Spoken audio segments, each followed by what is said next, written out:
دكتور الأطرش حميدو، بالنسبة لطريقة استعمال الغذاء الملكي نحن ننصح أنه يستعمل تحت اللسان كما يقولوا باغ فوا سوبلانغوال، استحلاب، لأنه يكون امتصاصه سريع وما يمرش على الجهاز الهضمي اللي ممكن تنقص بعض مكوناته. هذه الطريقة. أيضا ننصحوا أنه الإنسان يأخذ 10 ملغ على كل كيلو في الجسم تبعه، فالإنسان اللي يوزن نقولوا 70 كيلو ياخذ 700 ملغ يوميا، معناتها اقل من 1 غرام تحت اللسان، وبشكل يومي ينصح الى مده 45 يوم. لاكيور هذه تكون 45 يوم، لانه الخلايا لكي تتجدد لازم لها على الاقل شهرين او شهر ونص لكي تتجدد، فينصح باستعماله 45 يوم ثم نتوقفه ونزيدوا ناخذه جرعه اخرى بعد 3 أشهر.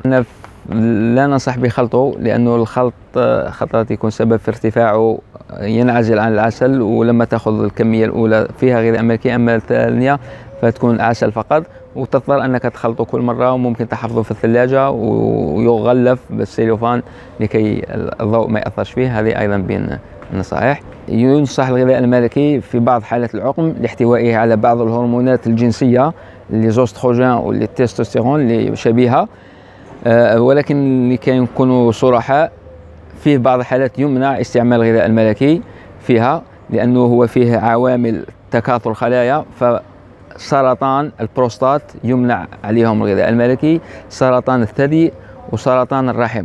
بعض أنواع السرطانات لا ينصح باستعمال الغذاء الملكي فيها لأنه يضاعف عندهم السرطان، أما أنواع أخرى فهو مفيد لما فيه كما قلنا من تقوية المناعة. سعر الغذاء الملكي في الحقيقة في الجزائر عليه طلب على كل حال، ولكن يبقى سعره نقولوا ضعيف بالمقارنة مع السعر الحقيقي في السوق العالمي، ولما فيه من مصاريف وتكاليف إنتاج ووقت النحال يستغرقوا.